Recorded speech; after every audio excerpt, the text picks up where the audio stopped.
Hi, welcome to the Voxx Show, where we discuss tomorrow's news today with the world's most accurate psychic, and here she is now, Voxx. Hey, Lori, how's it going? All right. Well, we're still alive. Yep. Much to many others' chagrin, possibly. Okay, so basically we're going to talk about the Illuminati, facts and fallacies. And for those of you who are tuning into the show, if you don't know who the Illuminati are, we're not here to educate you as to the actual information. You can check that out on Wikipedia. So go do your homework. But what we are here to do is explore the idea psychically through astrology, numerology, and or psychic means, as well as using the tarot, specifically the Thoth deck, created by Aleister Crowley, of which I am an expert. So with that said, we thought this idea has been coming up a lot, so we might explore it. We hear a lot about the Illuminati in the alternative media. So do they really exist? Is there really an Illuminati?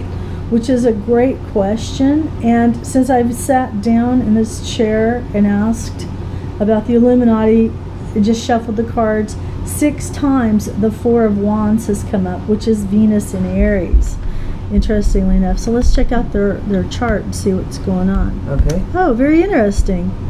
That happens to be part of the Illuminati horoscope. Really? Which was cast on May 1st, 1776, time unknown, in Ingolstadt, Bavaria. And since nobody technically knows what time of day, but we do know that those guys were usually pretty busy with their work during the day. So it's a good estimate to think that around the same time they signed the Declaration of Independence would have been around the same time as they would have done this horoscope or projected it at its beginning and inception of the Illuminati. Now, that being said, nobody really knows exact time, so ordinarily astrological charts are posited for noon positions. So I just thought that was kind of interesting, like, whoa, Venus in Aries. Some of the hallmarks of Venus in Aries are perfectionism and being very uptight. The Sun in Taurus at the degree 11 would make for almost like showing that they wanted to control the economy and the money in the world. Moon in Libra, they wanted to tie everything up legally. Mercury in Aries shows that they're pretty damn smart about it. You could not have pulled the wool over any of these guys' eyes, which in turn makes it that they would definitely pull the wool over your eyes. Very sharp, great with numbers. That sounds like the Illuminati conspiracy that we hear so much about. Exactly. And it's very clear, Mars and Taurus, again, they're trying to rule the stock market. Now, this is where it gets really interesting, and why the idea has been coming up more and more for this subject. Because Jupiter entered Gemini earlier this year. Jupiter is in Gemini at 21 degrees in the Illuminati astrological chart. Saturn in Libra, which we just came out of from October 9th to earlier this year. Again, a lot of lawsuits, a lot of weird legal maneuverings. Uranus in Gemini, it means basically these people can disappear, poof like smoke. They are here when they want to be, gone when they want to be. So Pluto's also in Capricorn, so within the next 15 years, most likely you'll really see hardcore evidence as to finally, do they really exist or not? But let's ask that question, do they really exist? Do they or not?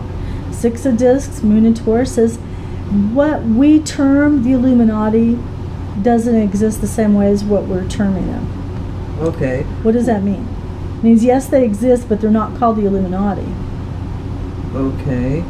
Well, who were the Illuminati that were founded in 1776? Right, that's the one that we want to maybe concentrate on. Okay. That was begun by a gentleman named Adam Weishaupt. And basically, with the Nine of Swords, Mars in Gemini indicates that this was a very manipulative man, very much wanting to skew reality into his own direction. And he found some people to do that with. So there was quite a few people in the original version of it, but it does seem very anarchistic more than anything. It does not seem like it was created as a mutually beneficial group to aid mankind. This seems like a very tweaked version of people who wanted to control the economy, control everything about everything and where the world was going. And they look like they had the power to do it, the money to do it. Moon in Libra shows that little shifty energy that they have, which is not very nice. So, and also their Moon in Libra at 15 was in opposition of Venus in Aries at 14. So it really seems like there was a lot of contention about how will this group go and what were their real aims. Were they a magical group?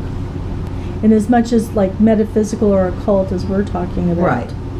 This more closely resembles Rosicrucianism in its own weird way, and yet it wasn't Rosicrucianism. This seems like a mental construct of a metaphysical idea. And that comes across as the Six of Swords, which is Mercury in Aquarius. So these are some very bright-minded individuals who look like they were actually trying to use the occult to take God out of the equation.